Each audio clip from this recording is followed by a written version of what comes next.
그래서 마르크스는 이제 그 유대인 문제에 대하여에서 그 바우어의 유대인 문제를 하는 책을 비판을 했습니다.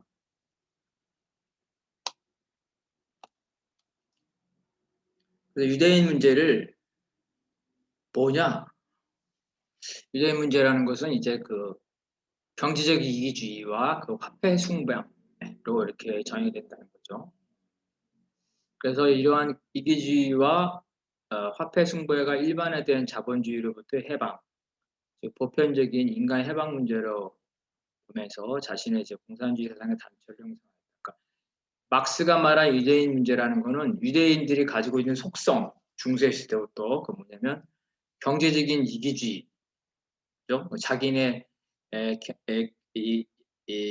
집단적 이기주의, 집단적 이기주의, 그다음에 돈 돈을 제일로 하는 경제적인 욕구, 화폐 숭배라는 거죠. 근데 자본주의 시대에 와서는 이러한 경제적 이해관계, 이기주의, 그리고 돈을 최고로 하는 것, 이런 것들이 유대인 문제가 아니라 인간 보편적인 문제, 인간이라면 누구나 가지고, 즉, 유대인 문제가 인간 문제가 됐다는 거죠. 그래서 이제 이기주의 문제나 화폐 숭배 문제를 해결하는 것은 유대인 문제가 아니라 보편적인 인간 해방의 문제다. 그래서 이걸 이제 공산주의 해방의 단초를 형성합니다. 마르크스는 유대교를 박해하는 프레이션이, 그러니까 유대교의 종교의 자유를 허용하지 않는 거죠. 신앙의 자유를. 그래서 일반적인 시민사회라면, 부르주아 민주사회라면 신앙의 자유와 사회주산의 자유를 허용을 하죠. 유대인에게도 그래서 신앙의 자유와 사회주산의 자유를 허용을 하는데, 프레이션은 이걸 금지하기 때문에 시민사회와 대립한다. 즉, 부르주아 민주주의를 수용하지 않는 봉건 국가에 머물고 있다. 마르크스의 입장에서는 바우어 주장처럼 유대교가 보편적 인간과 모순되는 것이라면 이것은 신앙의 자유를 인정하지 않는 프레이션이라는 기독교 국가와 종교의 자유를 일반적으로 인정하는 시민사회의 모순에 불과하다.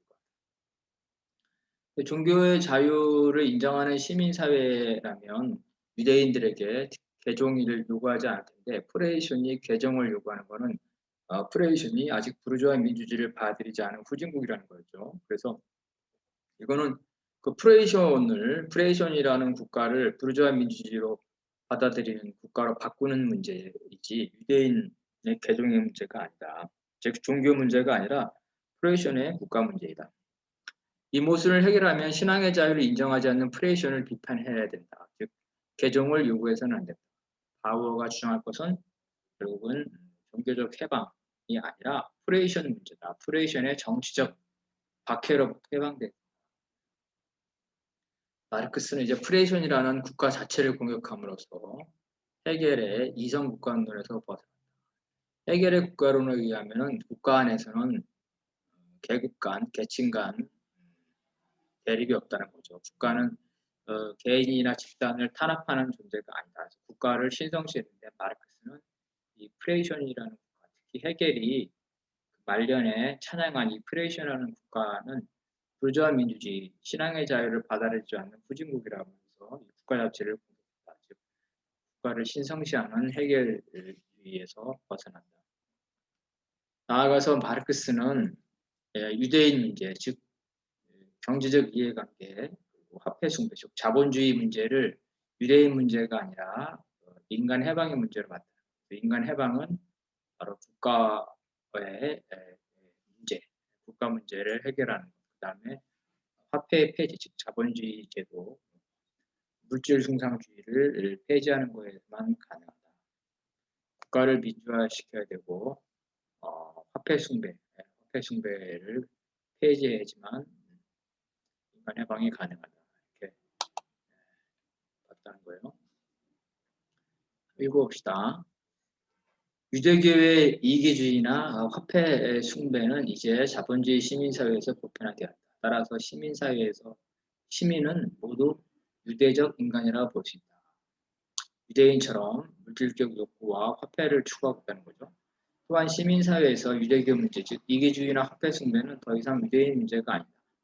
자본주의 시민사회에서 인간은 신앙의 자유를 보장받고 있지만 유대인 문제, 즉 이기주의와 화폐 숭배로 인해 경제적 불평등에 시달리고 있다. 즉 신앙의 자유를 보장을 한다고 해가지고 소위 그 유대인 문제라는 거죠. 경제적 이기주의와 화폐 숭배라는 문제가 해결되지 않는다는 거죠. 신앙의 자유를 보장의 문제가 아니라 유대인 문제를 해결하는 거죠. 경제적 이기주의와 화폐 숭배를 해결하는 문제는 신앙의 자유가 아니라 바로 자본주의를 폐지하는 거죠. 유대인 문제, 즉 이기주의와 화폐 숭배를 극복하는 것은 이제는 유대인 차원의 문제가 아니라 전체 인간 해방의 차원이고, 이거는 이제 그래서 화폐 숭배, 즉 자본주의를 폐지하는 것이다. 논리로 되면서 공산주의 이론을 형성하게 됩니다. 엥겔스도 이제 유대인 문제에 관해서 의견을 냈는데요. 1890년에 그 이제 유대인에 반대하는 이러한 흐름, 반유대주의는 그 몰락한 봉건 계층들이 자본주의에 대한 반발이라고 보시죠. 그러니까 이제 무슨 말이냐면 봉건 시대에는 봉건 귀족이 유대인보다 더 정치적 우위에 있었죠. 지배격이었죠. 근데 봉건 말기에 유대인들이 자본주의 상업이라든가 공업을 받아들이면서 유대인들이 경제적 지위가 상승하게 됩니다. 그러면서 정치적 지위도 상승하죠. 그러니까 봉건 귀족은 과거 중세에 자기들의 지배에 꼼짝 못했던 유대인들이 이제 그 사회적 지위가 상승해서 자기와 동등하거나 자신에 대해서 반발하기 때문에 이거에 대해서 반발하면서 유대교 문제를 제기했다. 또한 그 마르크스의 진단처럼 유대인의 특징, 즉 이기주의와 화폐 숭배는 모든 인종에게 일반화된 자본주의 사회에선 이건 이제 유대인 문제라고 볼 수 없다 더 이상. 즉 반유대주의의 조건이 없다. 너 왜 유대인 싫어해? 그러면 화폐 숭배와 이기주의 때문에 나는 유대인 싫어해 이렇게 말했는데 이제는 자본주의 사회에서는 누구나 화폐 숭배와 경제적 이기주의를 추구하기 때문에 더 이상 그러한 이유로 반유대주의가 설 조건이 없었다.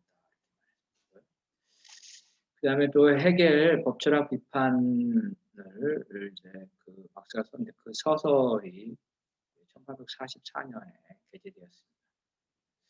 여기에서는 이제 뭐라고 하냐면 독일에 있어 종교 비판은 본질적으로 끝났다.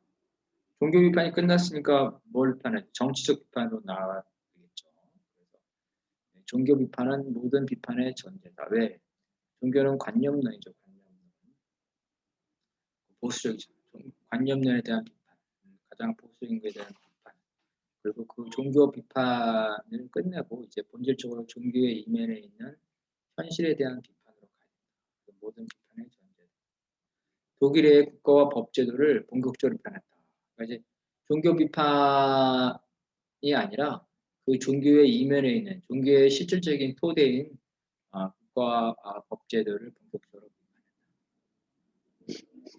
파리에서 프롤레타리아와 그 혁명적인 문헌들을 접한 마르크스는 이 책에서 인간 해방은 대표적으로 억압받고 있는 노동자의 해방에 의해서 실현될 수 있다. 마르크스가 그 노동자라는 것, 즉 프롤레타리아라는 것을 독일에 있을 때는 직접 그 공장 노동자를 보지 못했기 때문에 실감하지 못했는데 파리에 와서 첫 번째는 공장 노동자를 봤다는 것, 두 번째는 파리의 노동자들이 그 선진적인 노동자들이 공기를 일으키고 폭동을 일으킨다고 공산주의를 주장합니다. 그래서 노동자들이 혁명적이다. 두 가지를 접했다. 혁명적인 프로야트를 했다는 거예요.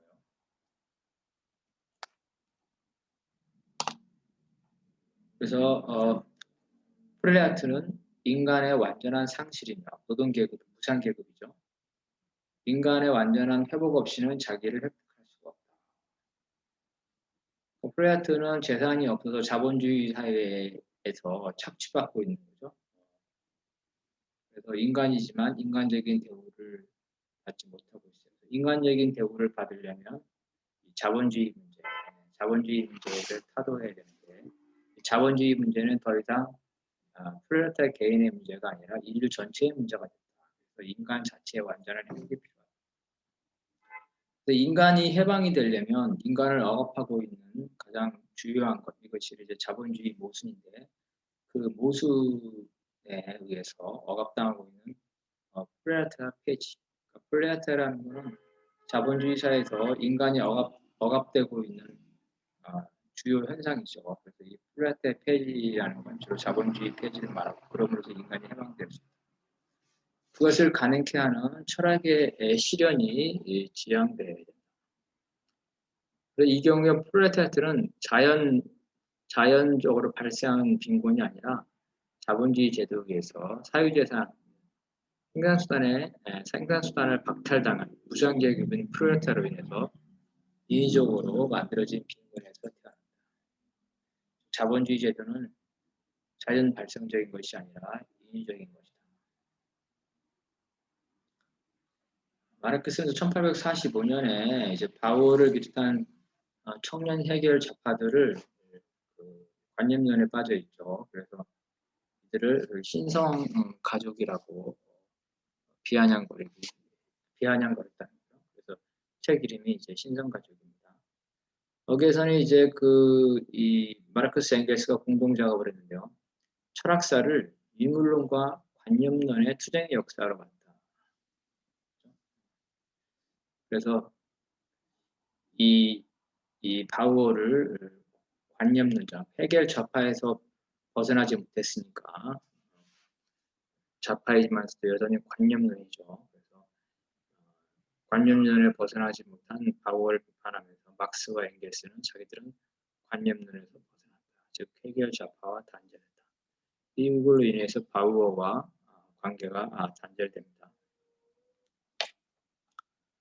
바우어는 이제 그 당시에 뭐라고 했냐면은 역사의 동력은 비판적으로 사유하는 개인이다. 역사의 동력이 계급이 아니라 개인이라고 했대요. 그 비판적으로 사유한다. 비판적으로 상당히 높은 수준이죠. 그래서 이들 논리에 따르면 비판적 사유 능력이 부족한 평범한 개인 노동자는 역사의 주체가 될 수가 없다. 그죠? 그래서 마르크스 엥겔스는 바우어의 주장이 역사의 동력을 비판적 사유 능력을 맞다는 점에서 해결식의 관념론이라고 합니다.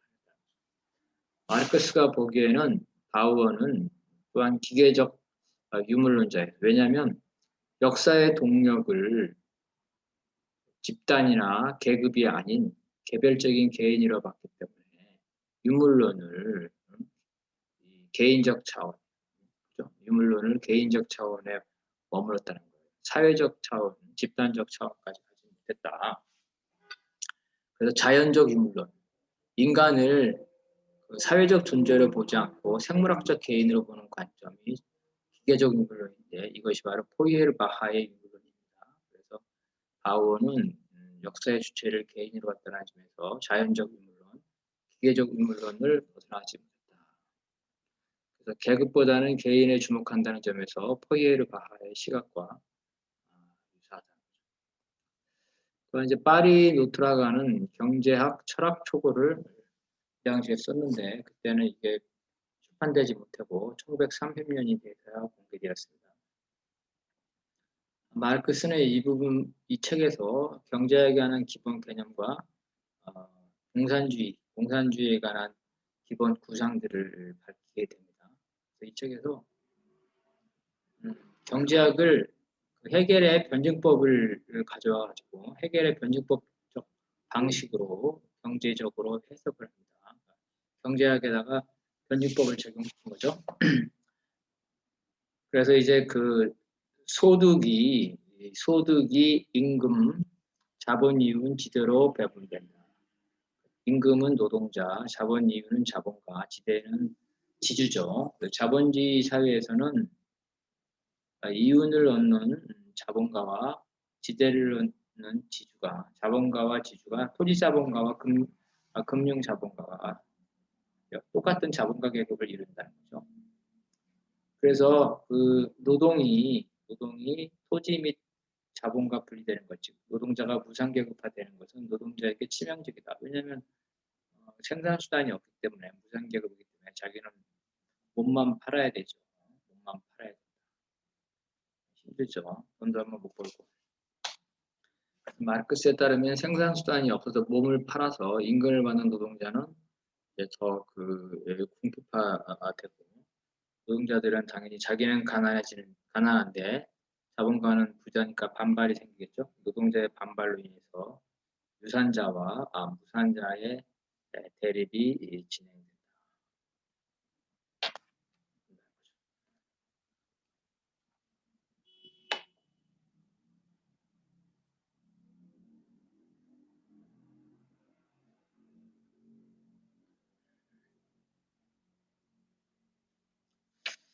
그래서 이제 노동자와 자본가의 관계를 보면 중세에 신분적 억압에서 탈피한 것은 어쨌든 문명의 승리다. 발전이라고 볼 수 있어요. 자본주의가 봉건제보다는. 왜냐하면 노동자와 자본가가 신분적 억압에서는 탈피했으니까 형식적 평등을 얻었으니까.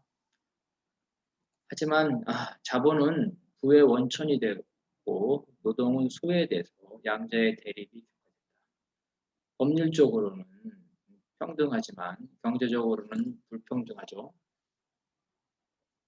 이런 자본주의의 사적 소유 아래서는 노동자는 자기가 생산한 것을 자기가 소유할 수 없죠. 노동 생산물에 대해 소외되고 또 자기가 노동자임에도 노동 과정을 자기가 통제하는 게 아니라 자본가가 통제하죠. 그래서 노동 과정에서 소외가 됩니다. 나아가 노동자는 이제 분업 때문에 특정 하루 종일 특정 노동만 해야 돼요. 나사를 재는 일만 해야 되는 거죠. 장시간 동안. 더군다나 이때는 8시간 노동이 보장이 안 돼서 10시간, 심하면 16시간 동안 일했다는 거죠. 그래서 인간이 하나의 부품처럼 하나의 반복적인 작업만 하게 된다.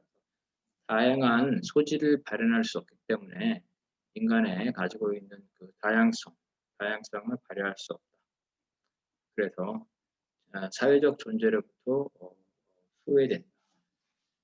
자기가 가지고 있는 여러 가지 그 사회적인 소질, 사회적 활동이라고 할 수가 없죠. 마지막으로 인간들의 관계가 이제 다 돈과 관련되죠. 돈이 없으면 친구도 못 만나고 결혼도 못하는. 그래서 인간의 관계가 화폐 관계, 상품 관계로 변질되기 때문에 인간 상호 간의 소외가 일어난다. 그래서 마르크스는 이런 입장에 따라 그 당시에 프로돔은 임금 인상이나 임금 평등을 주장했는데 이러한 임금 인상이나 임금 평등이 실현된다 하더라도 자본주의 사적 소유가 폐지하지 않는 이상 이런 소유를 무슨 말이냐면 월급을 1억을 받는다 하더라도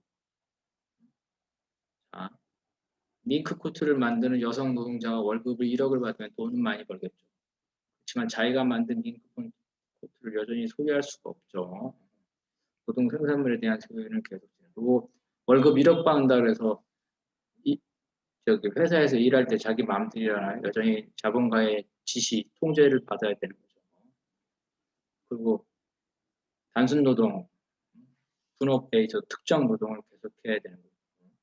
장시간 노동을 만약에 계속한다면 저녁에 있는 사람도 없고 사람들과 만날 수도 없겠죠. 결국은 임금제도, 자본주의 제도, 임노동이라는데 그 임노동을 폐지해야 된다. 폐지하지 않는 이상 단순히 임금을 많이 받는다고 소외를 극복할 수 있는 겁니다. 노동자와 자본가의 대립, 노동자와 인간의 소외는 자본이 자신의 탄생과 증식의 필수적인 노동에 대해 정당한 분배를 거부하고 궁핍화시키는 데 기인합니다. 자본가가 돈을 버는 거는 노동자 때문에 돈을 버는 건데 실제로는 그 이윤의 대부분을 자기가 가져가죠. 그래서 결국은 이런 불평등한 관계로부터 노동자들은 자본가에 대해 적대 감정을 갖게 된다는 거죠. 사유재산, 생산수단을 소유하지 못한 노동자는 필연적으로 궁핍화된다. 여기서 궁핍이라는 것은 단순히 절대적으로 가난해진다는 게 아니라 두 가지입니다. 첫째는 상대적으로 빈부격차가 커진다. 두 번째는 삶이 핍박해진다. 삶이 여유가 없어진다는 거예요. 무슨 말이냐면 과거에는 아버지가 벌어서 애 2명도 있고 부모님도 모시고 살았는데 요즘에는 아버지 혼자 벌어가지고는 애 2명, 와이프, 부모님 이렇게 모시고 살 수가 없죠. 아, 그, 더 이제 사는 게 더, 빡, 더 어려워진다는 거예요. 세상살이가 만만하지 않아요.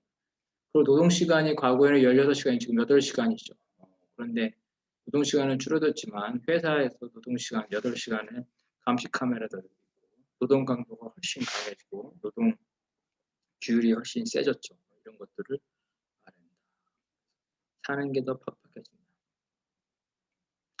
그래서 자본가들은 노동자를 더 그 착취의 강도를 높이기 때문에 노동자들은 반발하게 되고 그 대립이 극단으로 나아가면 사회 다수인 그 노동자의 저항으로 자본주의의 사적 수익은 올라간다. 자본주의 제도는 폐지된다. 다음 마르크스는 이제 경제학 철학 초고에서 처음으로 공산주의 사회에 대해서 서술했습니다. 고타강류는 공산주의를 두 가지 단계로 봅니다. 그러니까 최초의 공산주의 단계와 더욱더 높은 수준의 공산주의 단계. 그래서 첫 번째 고타항령에서는 첫 번째는 능력에 따라 일하고 일한 만큼 분배받는데 두 번째 더 높은 공산주의 사회에서는 자기가 능력에 따라 일하고 일한 만큼 분배받는 게 아니라 필요한 만큼 분배받는다는 거죠. 이 책은 이 두 가지 단계보다 더 앞선 단계를 하나를 더 합니다. 세 단계로 본다. 그래서 맨 첫 번째 단계는 모든 구성원에게 사적 소유의 욕망을 충족시켜준다. 그러니까 자본주의 사회에서는 어때요? 자연스럽게 전부 다 자본가가 되고 싶죠. 생산수단을 소유하고 싶어. 그래서 모든 사회 구성원들이 생산수단을 소유하게 만든다. 공동 소유로 한다. 어떻게? 예를 들어 주식을 소유하게 한다든지 이렇게 해서 모든 사회 구성원이 자본가 혹은 그 주식의 일부를 갖게 된다. 공동 소유 형태가 된다는 거예요. 공동 소유라는 건 뭐예요? 개인의 소유가 폐지된 거죠. 그래서 사적 소유가 폐지되는 사적 소유 자체가 완전히 폐지되는 건 아니지만 개인의 사적 소유는 폐지된다는 게 공동 소유에서 여전히 이 소유권은 남아있죠. 생산수단의 소유권. 그 소유가 공동 소유 형태로 돼 있다. 여기서 공동 소유 형태니까 지분을 다 가지고 있죠. 출자한 만큼. 그래서 인간의 관계는 여전히 물적 관계다. 재산인의 지분 관계에서 벗어나지 못한다. 두 번째 단계에서는 고타강령에서 말하는 낮은 단계의 공산주의로서 사적 소유는 사라졌어요. 그래서 이제 민간인들, 개인들이 생산수단을 소유하지는 않지만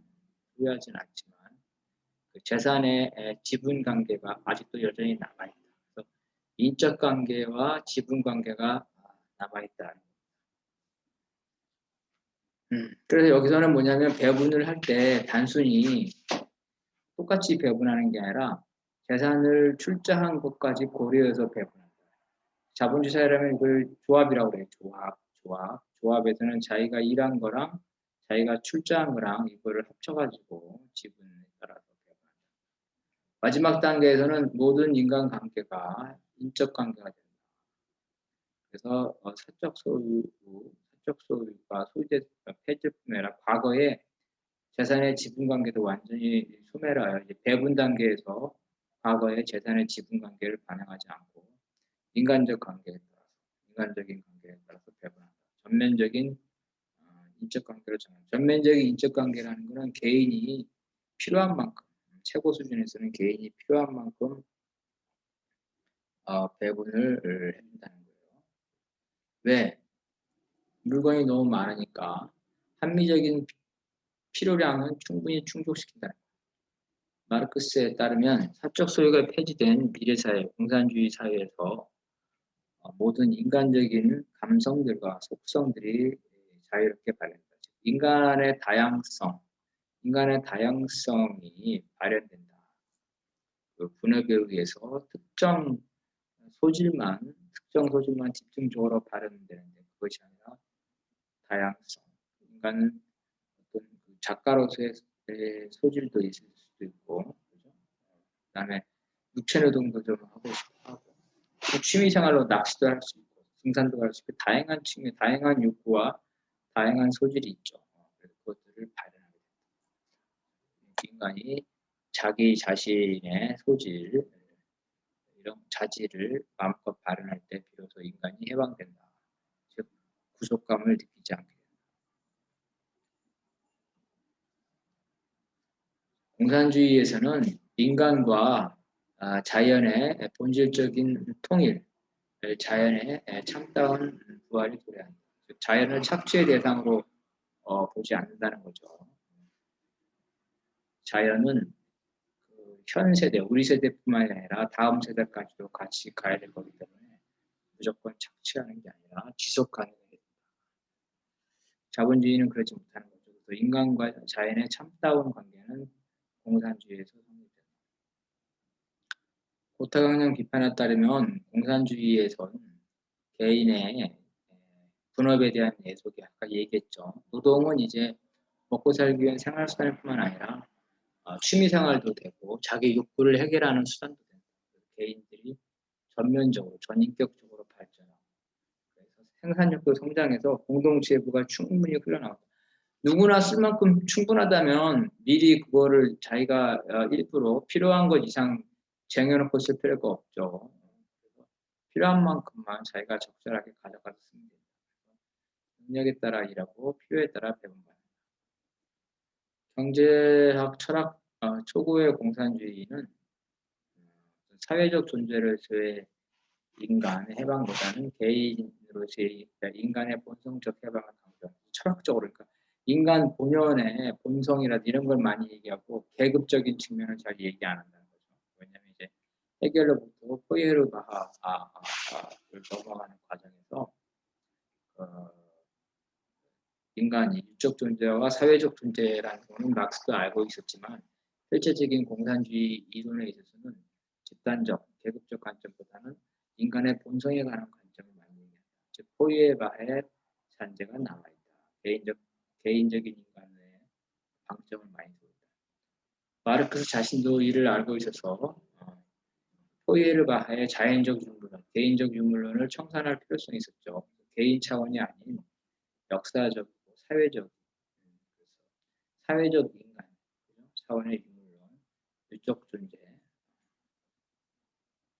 그런 유물론을 정립하고자 했다. 그래서 마르크스는 브리셀 시절에 포이에르바하의 자연적 유물론을 비판하는 포이에르바하 태제의 짧은 글을 발표하게 됩니다.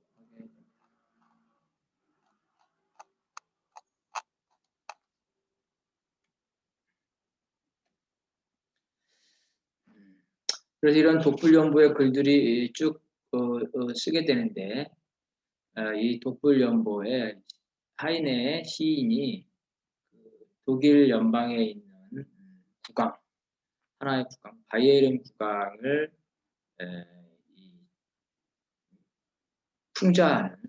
풍자하는 시를 기고해서 신문은 큰 인기를 얻지만 독일 연방대 군주가 분노했다. 그래서 프레이션 당국이 이제 파리에 있는 독불연보를 폐간시키기 위해서 파리의 당국에다가 압력을 넣습니다. 그리고 이제 독일에 배포되어 있는, 특히 프레시언에 배포되어 있는 이러한 잡지의 창간호를 몰수합니다.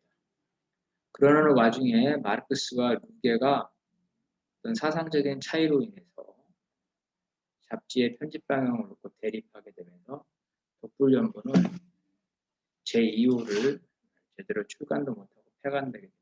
이 사건으로 마르크스와 루게는 서로 이제 단교하게 됩니다. 이 집이 프랑스 파리에서 제가 찍은 건데요. 막스가 처음 파리에 가서 살았던 집, 루게의 집입니다. 루게와 그 마르크스가 결별하게 된 이유는 루게가 급진적 민주주의자로서 공화주의와 휴머니즘을 주장한 반면 마르크스는 이 시대에 이러한 해결 좌파에서 벗어나서 공산주의를 주장하게 됐기 때문입니다. 그래서 서로 결별합니다. 루게는 여전히 죽을 때까지 자유주의, 해결 좌파에서 벗어나지 못했습니다. 1848년 부르주아 민주주의 혁명에는 참여했지만 국민 자유당에 참여했다. 반면 이제 마르크스는 라인 신문 쾰른 시절부터 사적 소유에 대한 구조적인 모습, 부르주아 민주주의 한계를 인식했고 파리에서 이제 그 영국의 고전 경제학 보면서 영국 경제를 분석하면서 자본주의의 모순을 분석하게 되고 프랑스의 공산적 사회주의 혁명가들 생시먼, 뿌리에, 블랑키 이런 사람들을 접하면서 공기사상, 혁명사상, 사유재산 폐지 사상을 배우게 됩니다. 그래서 이 시기에 마르크스는 이제 독일의 해결 철학, 영국의 고전 경제학, 프랑스의 정치학, 사회주의를 집대성한 자신만의 공산주의 사상을 만들어갑니다. 그래서 이러한 공산주의 사상이 초안 형태로 나타나는 게 아까 말했처럼 경제학, 철학, 초고라고 했죠. 마르크스는 이제 이러한 자신의 공산주의 사상을 공산주의자 동맹에 참여하면서 더 구체화시킵니다. 그래서 그 당시에 프랑스 봉기주의, 신바베프주의의 그 장점은 계승하면서 그 단점을 비판하면서 그러면서 봉기주의, 부정부주의를 극복하고 공산주의를 사실상 공산당 선언을 통해서 일정한 수준의 그 자기의 이론을 제시를 하게 됩니다. 마르크스는 파리에서 저술 활동만 한 것만은 아닙니다. 초기 공산주의자들과 많이 어울려서 그러한 집회에도 같이 참여하고 그리고 이제 마르크스와 엥겔스는 파리에 와서 파리에서 동지적 관계를 맺습니다. 이제 프랑스 파리에 궁전 광장이라는 게 있는데 거기에 드라 레장스라는 카페가 있는데 여기 지금은 없어졌지만 되게 역사적으로 유명한 카페라고 합니다. 여기에서 엥겔스를 만나서 서로 토론하면서 마음이 통해서 며칠 밤낮을 같이 지내면서 동지적 관계를 맺었다. 그래서 이때 양자는 노동계급이 역사에서 최종 혁명의 주체이자 수단이 될 수 있다고 확신했다. 엥겔스는 또 이때쯤에 토론을 통해서 마르크스의 천재성을 인식하고 마르크스가 연구와 조직 활동에 전념할 수 있도록 마르크스를 평생 동안 정치적으로 도움을 주기로 마음먹습니다. 그래서 이 당시 엥겔스는 그 공장주 아들이라 그랬죠. 그래서 용돈을 상당히 받았는데 용돈의 3분의 1 정도, 부자니까 용돈을 많이 받았죠. 용돈의 3분의 1 정도를 마르크스한테 주기적으로 줬다고 합니다. 또한 마르크스는 이제 그 해에 맨체스터에서 공장을 운영하는 이제 엥겔스의 집에 갑니다. 그래서 엥겔스의 집에서 수개월 동안 머무는데요. 맨체스터의 집에서. 그러면서 맨체스터에 있는 국립도서관에서 같이 공부도 하고 토론도 하고 합니다. 거기에서 이제 도서관에 가면 좀 이따 나올 텐데 마르크스와 엥겔스가 앉아서 토론했던 테이블이 있습니다. 마르크스의 테이블이라고 해서. 그리고 이제 그 다음에 1845년인데 마르크스에게 엥겔스가 자신의 책을 줍니다. 1830년대 영국 노동계급의 상황이라는 책을 줍니다. 마르크스는 파리에서 이 독불연보가 폐간된 이후에는 이제 그 독일어 잡지 전진, 파리에 있는 독일어 망명자들이 보는 잡지 전진인데요. 이 전진에 기고를 합니다. 그래서 여기 전진은 어떤 잡지냐면 공산주의자 동맹의 전신인 의인동맹의 기관지, 공산주의자들의 잡지였어요. 그래서 여기서 비로소 이제 마르크스는 공산주의자들과 어울리고 급진적 자유주의자들을 맘 놓고 비판하게 된다. 그래서 급진적 자유주의도 비판하고 더 나아가서 공상적 사회주의에 대한 비판적 시각을 가지게 되면서 자신의 이제 과학적 사회주의를 점차 구체화하게 됩니다. 그리고 당연히 이제 공산주의자 동맹으로 발전하는 그 당시 의인 동맹의 조직원들과 교류를 합니다. 그런데 이제 의인 동맹이 파리에서 비밀봉기에 연루가 됩니다. 그래서 주요 지도자들이 체포되고 해외로 망명하는데 이 파리의 비밀봉기는 주로 이제 그 당시에 봉기주의자인 그 블랑키에 의해서 조직되었는데 뒤에 나옵니다. 여기에 연루돼서 주요 조직원이 발각이 됩니다. 그래서 이 사건의 여파로 프랑스 정부는 의인동맹에 관련된 사람들을 체포하거나 추방시킵니다. 프레이션이 이제 특히 독일인의 경우에 그런 것을 요구했고, 그래서 잡지도 프레이션이 요구에 따라서 폐간시키고 마르크스는 이제 파리에서 추방당해가지고 벨기에로 가게 됩니다. 그래서 여기까지가 이제 그 마르크스가 프랑스 파리에서 급진주의에서 이제 공산주의로 가게 되는 그런 과정들을 살펴봤습니다. 다음에는 이제 공산주의자 동맹을 살피겠습니다.